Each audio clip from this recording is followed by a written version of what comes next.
पौधों में दो तरह की पाइप्स पढ़ रखी थी। पहली जो भोजन को ले जाने का काम करती है मीन्स फ्लोएम, और दूसरी जो आपके पानी को ले जाने का काम करती है मीन्स जाइलम। अब आप सोचेंगे बच्चों की ये पाइप कैसी है? वैसे ही नॉर्मल पाइप जिससे हम लोग अपने गार्डन में पानी देते हैं या फिर पानी भरने का काम करते हैं, वैसी ही पाइप है, या फिर ये जाइलम फ्लोएम जो पौधों में पाई जाती है ये कुछ अलग है, इनका स्ट्रक्चर अलग है। बच्चों आज इसी को हम लोग समझेंगे एक डायग्राम के थ्रू कि जाइलम कैसा दिखता है और फ्लोएम कैसी दिखती है, और इनके वर्क को भी हम लोग पढ़ेंगे। क्यों पढ़ेंगे बच्चों? क्योंकि नीट 2019 में जाइलम से रिलेटेड क्वेश्चन आपके पूछा गया है। इसके बाद बच्चों हम लोगों को पता है, हम लोगों ने पढ़ रखा है कि हमारी ये पूरी बॉडी किससे बनी हुई है? सेल से मिलकर बनी हुई है। जिस तरह से ब्रिक्स आपके ईंटों से मिलकर मकान बना हुआ था, वैसे ही हमारी ये बॉडी बनी हुई है। बच्चों ग्रुप ऑफ सेल्स, बहुत सारे सेल्स जो देखने में एक तरीके के होते हैं, जिनका स्ट्रक्चर एक जैसा होता है, मीन संरचना एक जैसी होती है, और जो एक जैसा ही कार्य करते हैं, वो मिलके क्या बनाते हैं? टिश्यू बनाते हैं। आज इसी टिश्यू को हम लोगों को समझते हैं बच्चों की ये टिश्यू क्या है, कितने टाइप्स का है, इनका नाम क्या है, इनकी पहचान क्या है, इनका वर्क क्या है और इनके एग्जाम्पल क्या है। इस चीज को हम यहाँ पे बहुत ही इंटरेस्टिंग तरीके से, बहुत सिंपल मैनर में आपको मजा आएगा कवर करेंगे। इसके लिए आप 4 ये कोड एक याद कर लीजिए। ओके, ECMN, ये ECMN है क्या, इसको आगे हम लोग समझेंगे, यहाँ पे कवर करेंगे। इसलिए बच्चों वीडियो को पूरा देखिएगा। आज आपका 60% नीट का बेस बन जाएगा इस वीडियो के खत्म होने के साथ ही। ओके बच्चों, इसके बाद हम लोग डिजीज को पढ़ेंगे। क्यों डिजीज को पढ़ेंगे? क्योंकि डिजीज से रिलेटेड क्वेश्चन आपके पूछा गया है, 2021 में पूछा गया है। क्या पूछा गया है कि एड्स किससे होता है? आपके ये क्वेश्चन नीट में पूछा गया, आप PYQ में जाके चेक करिएगा। ओके बच्चों, तो डिजीज 2 तरीके की होती है, एक जो फैल सकती है एक पर्सन से दूसरे पर्सन में, एक जो नहीं फैलती है। कौन कौन सी डिजीज होती हैं, उनके एग्जाम्पल क्या है, उनकी रोकथाम क्या है, इन सब चीज को हम यहाँ पे बच्चों कवर करेंगे बहुत बहुत बहुत अच्छी तरीके से, ताकि आपको आसानी से याद हो जाए। ओके बच्चों, तो मैं हूं आपकी बायोलॉजी मेंटर और हम लोग यहाँ पे स्टार्ट कर रहे हैं अपना नीट का फाउंडेशन। हमारा सिर्फ एक ही मिशन है, नीट के एग्जाम को क्रैक करना। ओके बच्चों, और अपने डॉक्टर बनने के सपने को पूरा करना। तो हम लोग आइए बहुत अच्छे से बिना टाइम वेस्ट के फटाफट से अपने टॉपिक्स को स्टार्ट करते हैं। हम लोगों ने 6, 7, 8 NCERT साइंस बायोलॉजी के ऑलरेडी उन चैप्टर्स को कंप्लीट कर रखा है जिनसे आपके नीट में क्वेश्चन पूछे गए। इस तरह से हम लोगों ने 10 to 12 क्वेश्चंस कवर कर लिए हैं 6, 7, 8 बायोलॉजी के चैप्टर्स से, और क्लास 11, 12 NCERT साइंस बायोलॉजी के कुछ चैप्टर्स का हम बेस बना चुके हैं। टोटल 40% बेस हमारा बन चुका है। आज हम 20% बेस अपने क्लास 9 के चैप्टर्स को, उन टॉपिक को कवर करके जो नीट के पॉइंट ऑफ व्यू से इंपॉर्टेंट है, और क्वेश्चंस नीट के कवर करेंगे, और अपना क्लास 11, 12 NCERT साइंस के बायोलॉजी के चैप्टर्स का बेस बनाएंगे बच्चों। तो आगे बच्चों हम लोग फटाफट से स्टार्ट करते हैं अपना पहला टॉपिक। ओके बच्चों, पहला टॉपिक आपका प्लांट टिश्यू हम लोगों को कवर करना है। ओके, प्लांट टिश्यू में हम लोगों को 2 टिश्यू पढ़ने, जाइलम और फ्लोएम। आइए इसका स्ट्रक्चर देखना बना हम लोगों को, तो एक रफ डायग्राम हम लोग बनाते हैं। देखिए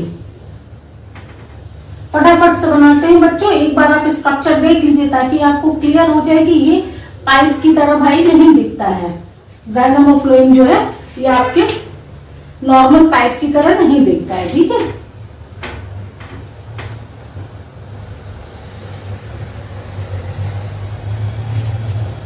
ओके बच्चों,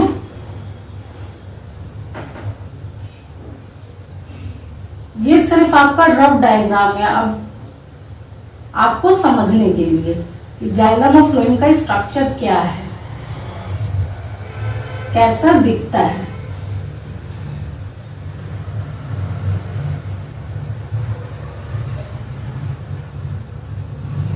जाइलम वर्सेस फ्लोएम। ओके बच्चों,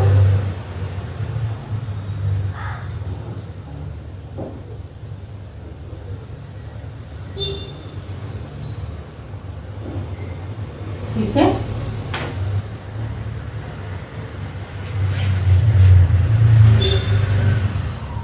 ओके, अब हम लोग देखते हैं ये क्या चीज है। ये है बच्चों nucleus, NUCLEUS, nucleus. NUCLEUS। Okay, और ये जो पूरा भरा हुआ है इसमें डॉटेड डॉटेड डॉटेड एरिया है, ये क्या है बच्चों? ये है आपका साइटोप्लाज्म। साइटोप्लाज्म अब आ गया ना। आप पूछेंगे कि मैम ये न्यूक्लियस और साइटोप्लाज्म क्या है? अगर आपने मेरी क्लास 6, 7 और 8 की एनसीईआरटी साइंस के वन शॉट नहीं देखे, जो ब्रह्मास्त्र डे 1, डे 2, डे 3 हमने किया था, अपना नीट का 60% बेस जो हम लोगों ने बना रखा था, अगर आपने नहीं कवर किया तो आपको बच्चों नहीं समझ में आएगा। फिर आप पूछेंगे कि मैम ये न्यूक्लियस कहां से आ गया, ये क्या चीज है? इसीलिए बच्चों क्लास 11 को पढ़ने से पहले, क्लास 11 के एनसीईआरटी साइंस बायोलॉजी के चैप्टर्स को पढ़ने से पहले हम लोग उसका एक बेस बना ले रहे हैं, नीट का अपना बेस बना रहे हैं, जिससे कि हमको वहां पे आसानी हो पढ़ने के लिए। क्लास 11 में बार बार आपको जाइलम वर्ड यूज किया जाएगा, तब आप सोचेंगे कि ये जाइलम क्या है। अगर आपने नहीं पढ़ रखा होगा, आपने पढ़ा होगा, आपको क्लियर नहीं होगा, तो आप पूछेंगे मैम ये जाइलम क्या है? अभी आपने 6 में पढ़ा, 7th में फोटोसिंथेसिस चैप्टर में पढ़ा है ना, जाइलम फ्लोएम, कैसे खाना बन रहा है, पानी बन रहा है, इसको थोड़ा सा आपने पढ़ा। अभी फिर आप 9th क्लास में पढ़ रहे, तो आपको क्लियर होगा कि जाइलम क्या है। जाइलम का काम है, ये एक वेसल है पाइप की तरह, जैसे नॉर्मल पाइप का काम है कि वाटर को फ्लो करता है, इसी तरह से जाइलम भी क्या करता है, ये वाटर को ले जाने, वाटर को ट्रांसफर करने का काम करता है बच्चों। ठीक है, रूट से आपके ऊपर तक, लीफ तक वाटर को ले जाता है। आइए देखिए बच्चों, ये न्यूक्लियस हो गया और ये हो गया आपका साइटोप्लाज्म। ओके, ये आपका xylem, xylem parenchyma. Parenchyma means ये जाइलम टिश्यू है। वो कैसे दिखता है? उसके अंदर एक न्यूक्लियस और साइटोप्लाज्म भरा रहता है। साइटोप्लाज्म फ्लूइड था ना, जो सेल के अंदर भरा रहता था। ठीक है, और ये क्या है बच्चों? आइए देखिए यहाँ पे, ये आपकी पैरेन्काइमा टिश्यू है। हाँ, parenchyma, sorry phloem, THLOEM, phloem, phloem parenchyma, phloem parenchyma. Okay, अब इसमें ये क्या चीज है आपका? SIEVE, सीव प्लेट है ये। अभी सिर्फ आप इसका स्ट्रक्चर समझिए, ये आपका बेस बन रहा है यहाँ पे। आगे क्लास 11th में आपको डिटेल में पढ़ाया जाएगा, तब आपका कॉन्सेप्ट क्लियर होगा कि अच्छा भैया जाइलम ये काम करता है, पानी ले जाने का काम करता है पौधों में, फ्लोएम क्या करता है, फूड ले जाने का काम करता है। तो आगे आपको समझने में बच्चों इजी होगा। ठीक है, ये आपका सीव प्लेट हो गया। ये जो खाली जगह है ये आपकी SIEVE सीव ट्यूब है। ओके, ये आपकी कंपेनियन सेल्स हो गई, कंपेनियन सेल्स। अभी सिर्फ नाम जानिए आप, और कुछ आपको नहीं जानना है बहुत डिटेल में। ये आपकी फ्लोएम के टिश्यू है। क्लियर हो गया बच्चों? जाइलम और फ्लोएम का स्ट्रक्चर आप लोगों ने देख लिया। अब वर्ड समझिए, जाइलम को क्या कहते हैं? Water pipe. जाइलम आपकी क्या है? वाटर पाइप, पानी को ले जाने का काम करती है। फ्लोएम क्या है? फूड पाइप, ये खाने को ले जाने का काम करती है। कहां से अब लेके जाती है वाटर को? कहां से लेके जाती है जाइलम? रूट से लीफ तक, रूट से लीफ तक, पत्तियों तक पानी जाता है, तभी तो पत्ती फोटोसिंथेसिस के प्रोसेस में पानी लेके अपना खाना बना रही थी ना। ओके बच्चों, तो यानी ये नीचे से ऊपर लेके जाती है, आपके रूट से लीफ की तरफ लेके जाती है। ओके, और फूड पाइप क्या है? लीफ में खाना बन गया था। 7th क्लास में फोटोसिंथेसिस चैप्टर, हम फोटोसिंथेसिस टॉपिक में हम लोगों ने कवर किया था ना कि कैसे खाना बन रहा है फोटोसिंथेसिस प्रोसेस के थ्रू पत्तियों में। तो क्या हो रहा है बच्चों? पत्ती में खाना बन गया, अब लीफ से जो है, लीफ से रूट तक खाना आएगा। ठीक है, यानी ऊपर से खाना कहाँ आ रहा है? ऊपर से नीचे आ रहा है, और पानी नीचे से आपके ऊपर जा रहा है। ठीक है, जाइलम में डेड सेल्स होती है। जाइलम की जो सेल्स होती है बच्चों, ये डेड होती है, मरी हुई होती है। फ्लोएम की जो सेल्स होती है ये आपकी कैसी होती है? लिविंग सेल्स होती है, जिंदा होती है। क्लियर हो गया बच्चों? रूट में जो पानी डालते हैं हम लोग, रूट जो वाटर ऑब्जॉर्व करता है सॉइल से, वाटर और मिनरल वो क्या करता है? इसी जाइलम के थ्रू रूट ऊपर भेज देता है, पत्तियों तक, डिफरेंट पार्ट्स को चला जाता है प्लांट के, और आपका लीफ में जो खाना बनता है वो नीचे चला आता है। क्लियर हो गया बच्चों? जाइलम और फ्लोएम आप लोगों का अच्छे से समझ में आ गया। बिल्कुल समझना इसलिए जरूरी है, क्वेश्चन इससे क्या पूछा गया है, 2019 में पूछा गया है कि जाइलम का काम, वाटर फ्लो का काम किसका है? तो आप लोग तुरंत बताएंगे पौधों में वाटर फ्लो का काम किसका है? जाइलम का है। ओके, क्लियर हो गया बच्चों। अब हम लोग आते दूसरा टॉपिक हमारा क्या है, पहला टॉपिक क्लियर हो गया। जाइलम क्या है, नीचे से रूट से पानी ऊपर आपके लीफ की तरफ जा रहा है। ये वाटर पाइप है। फ्लोएम क्या है, ये आपका फूड पाइप है। लीफ से जो है भोजन नीचे की तरफ रूट की तरफ आ रहा है। क्लियर हो गया, स्ट्रक्चर आप लोगों ने देख लिया, वर्ग समझ लिया इसका। अब हम लोग अपने सेकंड टॉपिक पे आते हैं, that is animal tissue. Okay, animal tissue. अब इसमें हम लोगों ने बताया था एनिमल टिश्यू, मैंने आपको बताया था ना अभी कोड, कि आप इसको याद कर लीजिए।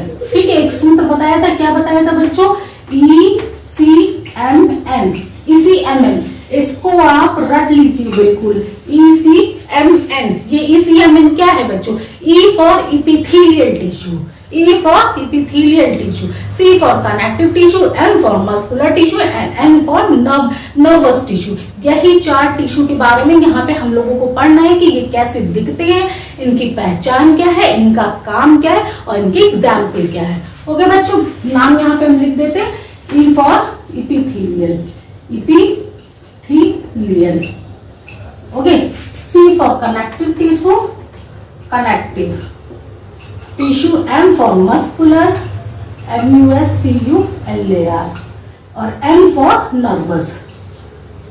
दिख रहा है ना सबको, विजिबल है कि नहीं, नर्वस टिश्यू। क्लियर हो गया, ECMN epithelial, C for connective, M for muscular और N फॉर नर्वस टिश्यू। अब आ जाइए बच्चों फटाफट से, हम यहाँ पे सिर्फ शॉर्ट फॉर्म लिख रहे हैं आपको, ECMN। इनका हम स्ट्रक्चर देख लेंगे सबका। ओके, इनका हम स्ट्रक्चर देखेंगे कैसे ये दिखते हैं, वर्क क्या करते हैं बच्चों, एग्जाम्पल क्या है। देखिए इपिथेलियल टिश्यू को सबसे पहले हम समझते हैं कि इपिथेलियल टिश्यू क्या होता है। तो जिस तरह से बच्चों हम लोगों ने पढ़ रखा था कि हाँ, ईंटों से क्या होता है, हमारा घर बनता है। ईंट, कई सारे ईंट मिलके चारों तरफ से घेर के मकान बना रहे थे ना, हमारा फ्लैट बना रहे थे, बिल्डिंग बना रहे थे, घर बना रहे थे। उसी तरह से इपिथेलियल टिश्यू क्या है, ये जो हमारी स्किन है, बॉडी पे पूरी क्या है, स्किन है ना, स्किन की लेयर है। तो स्किन का सबसे बाहरी परत जो होता है वो इपिथेलियल टिश्यू होता है। किससे बना होता है, इपिथेलियल टिश्यू का बना होता है। ओके बच्चों, ये क्या करता है, कवर करने का काम, ये कवर कर रहा है ना हमारी बॉडी को। स्किन की आउटर मोस्ट लेयर है, सबसे बाहरी परत, ये कवर करने का काम करता है। कवर करके क्या करता है, प्रोटेक्ट करता है, हमारी बॉडी की सुरक्षा करता है, हमारी स्किन की रक्षा कर रहा है। ओके बच्चों, देखिए अब ये होता कैसे, कैसे दिखता है, जिस तरह से ईंटें नहीं होते हमारे, जिस तरह से हमारी ब्रिक्स होती है, ठीक है, ये आपकी ईंट है, देखिए ब्रिक्स है, उसी तरह से इपिथेलियल टिश्यू होती है। मतलब इनके बीच में कोई, इन सेल्स के बीच में कोई गैप नहीं होता है। टिश्यू आप समझ गए थे ना कि ग्रुप ऑफ सेल्स होती है। अभी मैंने इंट्रोडक्शन में बताया कि बहुत सारी सेल्स जो एक तरह से दिखती है और एक ही जैसा काम करती है, उनको हम टिश्यू बोलते हैं। ओके बच्चों, तो इपिथेलियल टिश्यू की क्या पहचान है कि इनके बीच में कोई गैप नहीं होता है, ये बिल्कुल सटी हुई होती है। ये तभी तो कवर बना रही है, ठीक है, कवर करने का काम कर रही है, प्रोटेक्ट करने का काम कर रही है। तो लिखिए नो गैप, इनकी सेल्स के बीच में कोई गैप नहीं होता है, ठीक है, बिल्कुल सटी हुई होती है। ये आपको यहाँ पे गैप दिख रहा है, गैप नहीं है, ईंटों की तरह ये पूरा कवर बनाती है। और इनका वर्क क्या है बच्चों, ये कवर का काम करती है और प्रोटेक्शन का काम करती है, प्रोटेक्शन।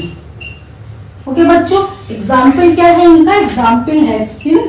स्किन की सबसे बाहरी परत में क्या होता है, इपिथेलियल टिश्यू होता है। और माउथ, हमारा जो मुंह है उसके अंदर, हमारे माउथ के अंदर का जो ये बना हुआ है, इसको क्या, ये भी इपिथेलियल टिश्यू है, उसी की लेयर है आपकी। तो क्लियर हो गया बच्चों, इपिथेलियल टिश्यू कैसा दिखता है। इनकी सेल्स बिल्कुल पास पास में होती है, इनमें गैप नहीं होता, ये कवर करने का काम करती है, प्रोटेक्ट करने का काम करती है।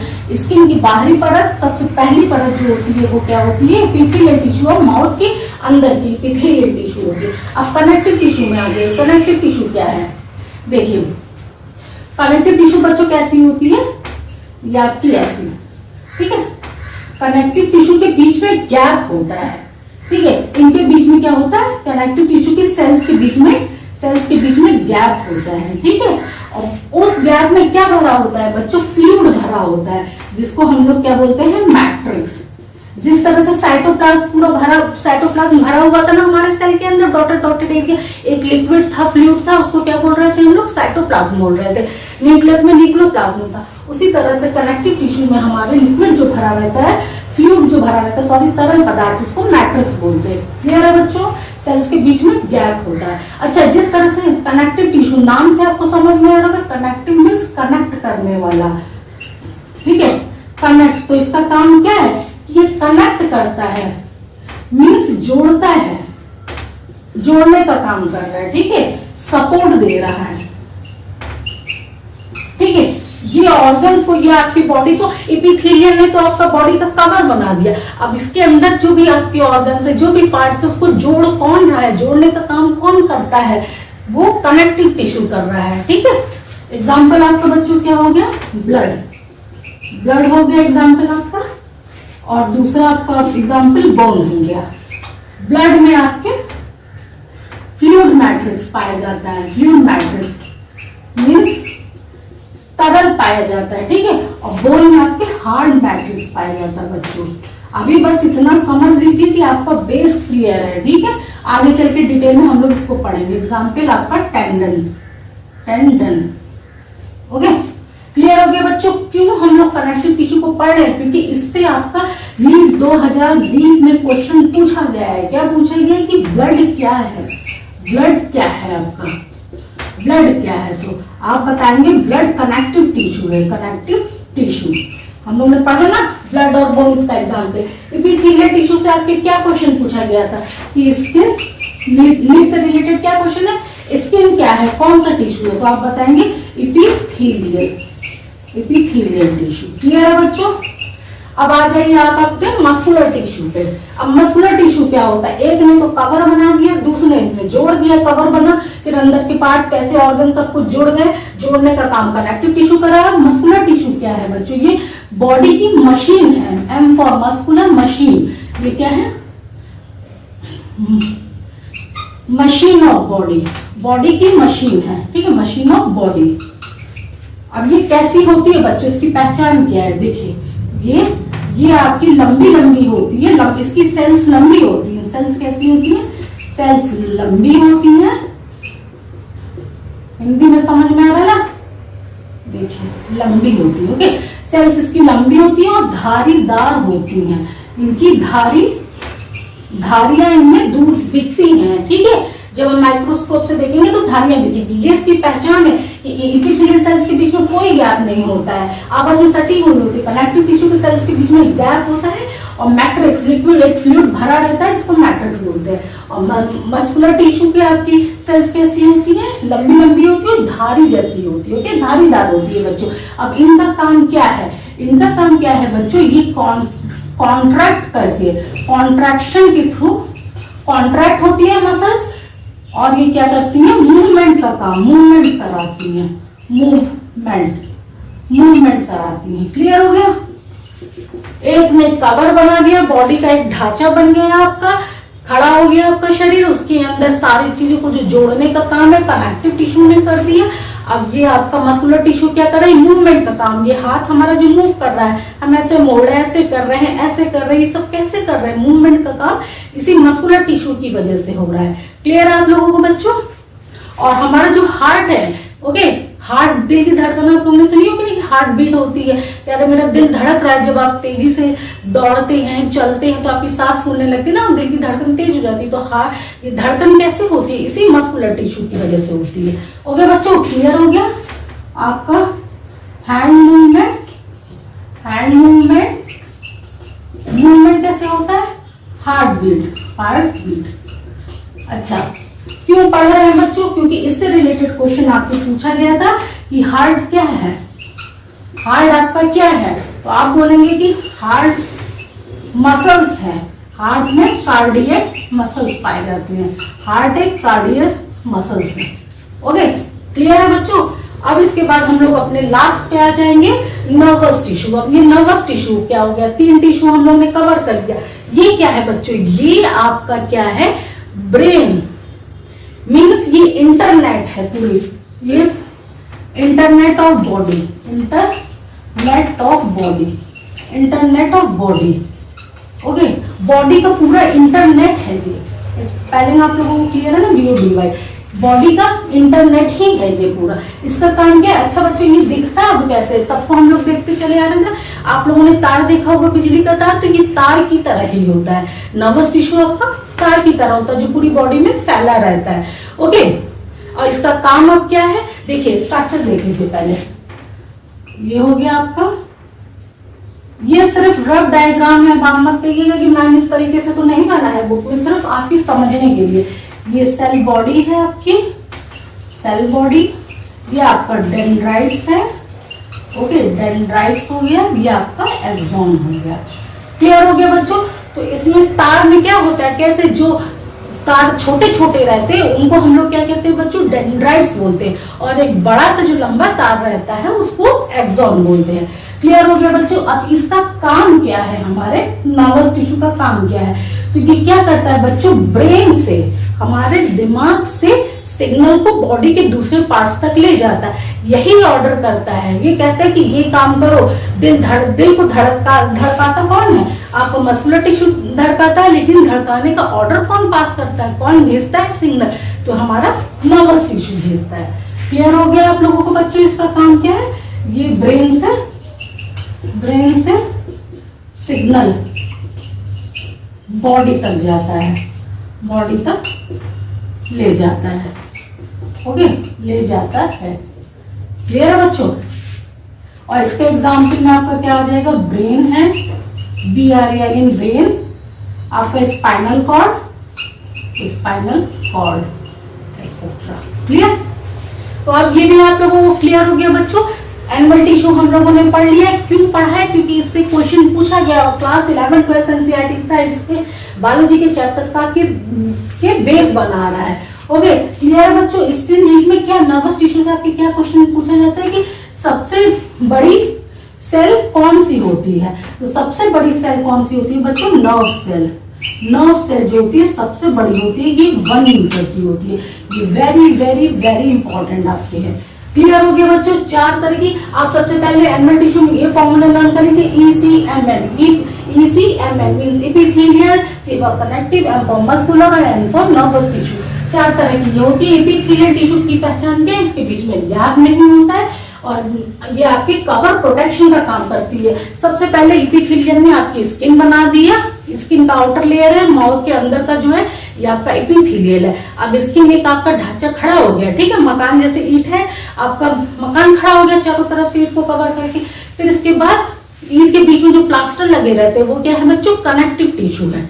ईंट आपका एपिथेलियल है और ईंट के बीच में जो प्लास्टर है वो कनेक्टिव टिश्यू है। फिर मस्कुलर टिश्यू आपका क्या है बच्चों, ये मूवमेंट करने के लिए आपको कॉन्ट्रैक्ट करता है मसल्स को, ठीक है। और तार जो है बिजली के तार से आप नर्वस टिश्यू को समझ लेते हैं। क्लियर हो गया बच्चों यहाँ तक? इसके इनके सेल्स के बीच में गैप नहीं होता है, कनेक्टिव टिश्यू के सेल्स के बीच में गैप होता है। क्यों गैप होता है? क्योंकि इसमें मैट्रिक्स भरा होता है। और इनके सेल्स, मस्कुलर टिश्यू के सेल्स कैसे दिखते हैं, इनके सेल्स लंबे होते हैं और उनमें धारियां दिखाई देती है। नर्वस टिश्यू के सेल्स कैसे होते हैं, ये तार की तरह दिखाई देते हैं। छोटे छोटे तार डेंड्राइट्स, एक लंबा तार जो मेन होता है उसको एक्सॉन बोलते हैं। एपिथेलियल टिश्यू का काम क्या है, कवर प्रोटेक्शन का काम है। स्किन और माउथ इसके एग्जाम्पल हैं, ठीक है। और कनेक्टिव टिश्यू का काम क्या है, ये कनेक्ट करने का, जोड़ने का, सपोर्ट करने का काम करता है। ब्लड आपका एक कनेक्टिव टिश्यू है, ये पूछा गया है, ओके। बोन आपका कनेक्टिव टिश्यू है। और मस्कुलर टिश्यू का काम क्या है, ये आपका कॉन्ट्रैक्शन के थ्रू मूवमेंट कराता है। ऑर्गन्स कैसे मूव करते हैं, बॉडी पार्ट्स कैसे मूव करते हैं, ये मस्कुलर टिश्यू का काम है। और नर्वस टिश्यू का काम क्या है बच्चों आप लोगों के, ये ब्रेन से सिग्नल भेजता है। दिमाग ने कहा कि जाओ ये काम करो, तो करेगा कौन, मस्कुलर टिश्यू किया। स्किन पूरा आपका ढांचा बना दिया एपिथेलियल टिश्यू ने, फिर कनेक्टिव टिश्यू में जोड़ दिया, ठीक है, जोड़ने का काम, ढांचा बनाया एपिथेलियल ने, जोड़ने का काम कनेक्टिव टिश्यू ने किया। और मशीन आपका काम कर, ऑर्गन्स कैसे काम कर रहे हैं, कैसे वर्क हो रहा है, वो मस्कुलर टिश्यू ने किया।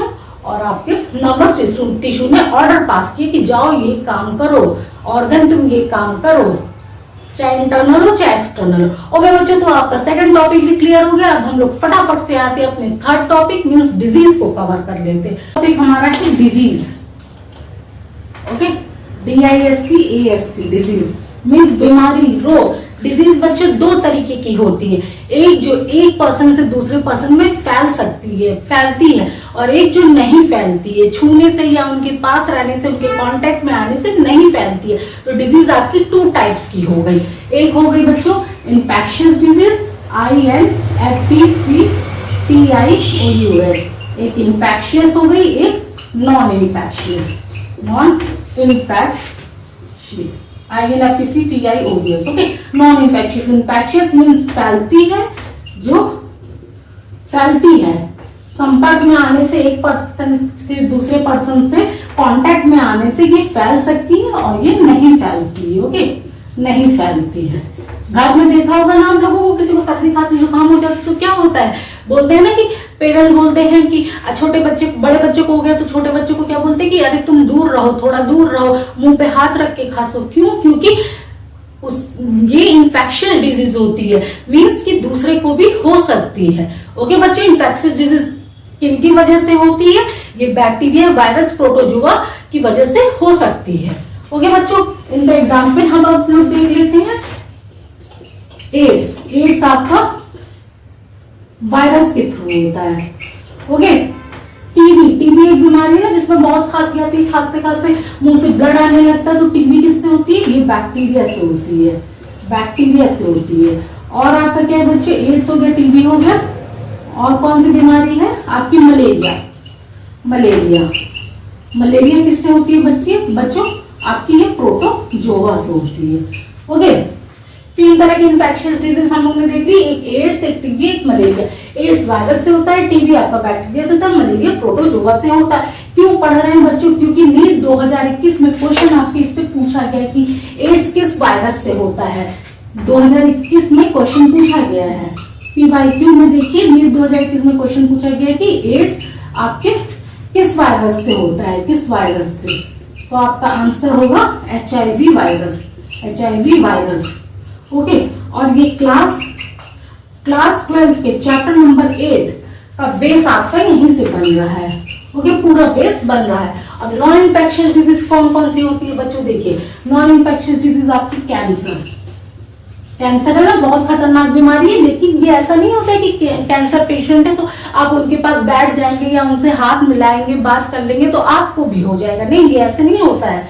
ठीक है, कैंसर हो गया आपका, डायबिटीज हो गया, कैंसर हो गया, डायबिटीज हो गया, और high BP means high blood pressure. ये सब बीमारियां कैसे होती हैं कि बॉडी के अंदर, जब आपके इंटरनल अंदर जो है कुछ गड़बड़ होता है, बॉडी के अंदर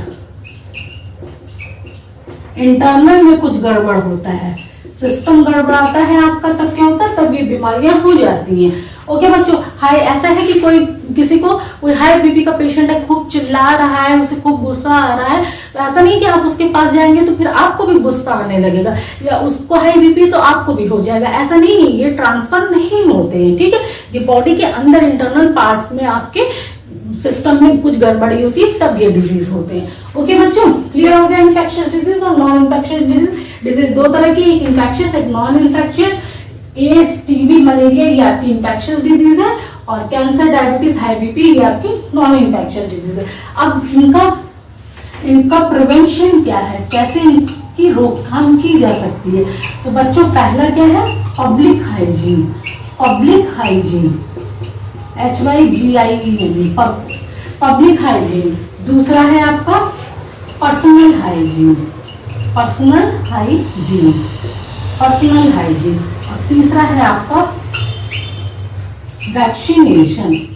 वैक्सीन लगवाना ना, टीकाकरण करना। तो पब्लिक हाइजीन क्या है बच्चों? कि आप बाहर कहीं भी जा रहे हैं तो वहां पे साफ सफाई रहनी चाहिए। आप जानते हैं कि बैक्टीरिया, वायरस ये सब क्या है आपके पानी में, हवा में, सब ये चारों तरफ पाए जाते हैं ना, उड़ते रहते हैं, हमें नंगी आंखों से नहीं दिखते हैं, माइक्रोस्कोप के थ्रू हम इनको देख सकते हैं। तो हर जगह तो ये है, पाए जाते हैं आपके। बाहर आप जा रहे हैं कहीं भी तो पानी आपको क्लीन पीने के लिए, प्योर वाटर, क्लीन वाटर मिलना चाहिए। पब्लिक में हाइजीन बना के रखना चाहिए। दूसरा आपका पर्सनल हाइजीन क्या है कि खुद के भी, बाहर तो चलो ठीक है, हर चीज साफ सफाई रहनी चाहिए, रोड पे सड़कों पे पानी पीने वाला साफ रहना चाहिए और सब चीज की स्वच्छता बनाए रखनी चाहिए, लेकिन पर्सनल हाइजीन भी तो रखना चाहिए। पर्सनल हाइजीन हम लोग कैसे रखेंगे बच्चों कि कहीं भी हमको हाथ हैंड वॉश करना चाहिए। कोई भी चीज बाहर से आ रहे हैं हम तो किसी चीज को टच करें उसके पहले हाथ धुलना चाहिए। क्यों? क्योंकि हमारी ये हैंड है, हमने किसी चीज को टच किया तो हमें दिखाई तो नहीं दे रहा है, लेकिन बैक्टीरिया, वायरसेस, प्रोटोजोआ, ये सब चीजें क्या रहती हैं, पानी में है, एयर में हमारी फैली हुई है चारों तरफ, तो ये हमारे हैंड पे बैठ जाते हैं, उस सामान से हमारे भी हैंड में लग जाएगी। और जब हम कोई चीज खाएंगे पिएंगे या अपनी स्किन ऐसे टच कर रहे हैं तो ये हमारी बॉडी में एंटर कर जाती है। ओके बच्चों, तो पब्लिक हाइजीन बनाए रखना चाहिए, पर्सनल हाइजीन और वैक्सीनेशन, टीकाकरण बहुत जरूरी है। अभी आप लोगों ने देखा ना, कोरोना आया था तो सबको टीका लगाया जा रहा था, कोरोना से बचने के लिए, रोकथाम के लिए, प्रिवेंशन के लिए टीकाकरण। मिजल्स आपके जो चेचक हो जाते हैं उसका भी टीका लगाया जाता है ना बच्चों, ठीक है, तो इनको टीबी का आपको लगाया जाता है। ये सब आपके क्या है, रोकथाम के उपाय है, प्रिवेंशन के उपाय है। तो बच्चों यहाँ से आज हम लोगों ने अपने 3 टॉपिक कवर कर लिए। ओके, क्यों कवर किए हैं? क्योंकि नीट से में क्वेश्चन पूछा गया, देखा ना आप लोगों ने बच्चों, पूछा गया कि जाइलम का काम क्या, पानी ले जाने का पहला क्वेश्चन नीट 2019 में आपके पूछा गया है कि पानी ले जाने का काम कौन करता है, तो पानी ले जाने का काम जाइलम करता है पौधों में। दूसरा क्वेश्चन आपसे पूछा गया कि ब्लड, नीट 2020 में ये पूछा गया कि ब्लड क्या है, कनेक्टिव टिश्यू है। तीसरा क्वेश्चन नीट 2021 में पूछा गया कि एड्स किस वायरस से होता है, तो आप तुरंत बोलेंगे HIV वायरस से। तो 3 क्वेश्चन आज हम लोगों ने बच्चों क्लास 9 NCERT साइंस बायोलॉजी के नीट के बेस पे कवर कर लिया है हम लोगों ने, और क्लास 11 12 के कुछ चैप्टर्स के बेस बना लिए बच्चों बहुत अच्छे से। आज हमारा कितना 60% नीट का बेस कवर हो चुका है बच्चों। अब हम लोग इसी तरीके से, जिस तरह से हम लोग ने 6, 7, 8 कवर किया, आज 9 भी कवर कर लिया। अब हम लोग नेक्स्ट वीडियो में क्लास 10 NCERT साइंस के सिर्फ उन्हीं चैप्टर्स को कवर करेंगे जो नीट के पॉइंट ऑफ व्यू से आपके इंपॉर्टेंट है बच्चों, ठीक है। और आपके क्लास 11 12 NCERT साइंस बायोलॉजी के चैप्टर्स का बेस बना रहे हैं, आपको पढ़ने में इजी रहेगा ना, टर्म्स आपको पहले से सुने रहेंगे, पता रहेगा कि ये चीजें क्या है, फोटोसिंथेसिस क्या है, जाइलम क्या है, सेल क्या है, टिश्यू क्या है, न्यूक्लियस क्या है। तो ये आपको 11th में पढ़ने में, 12th में, 11 12 में पढ़ने में आसानी रहेगी बच्चों, ठीक है, क्लियर है। तो मिलते हैं बच्चों, आज के लिए बस इतना ही, और आप वीडियो को जरूर से देखिएगा नेक्स्ट आने वाली वीडियो को, ताकि आपका पूरा नीट का बेस अभी 60% कंप्लीट हुआ है, 40% 6, 7 और 8 से, और आपका 20% मीन्स 60% 9 क्लास से, बाकी का जो बचा हुआ बेस है वो आपका किससे कंप्लीट होगा, क्लास 10 कवर करते ही कंप्लीट हो जाएगा। इसके बाद हम लोग बहुत अच्छे से इंपॉर्टेंट तरीके से नीट के PYQ को साथ में लेते हुए क्लास 11 NCERT साइंस के बायोलॉजी के चैप्टर्स को स्टार्ट करेंगे बच्चों।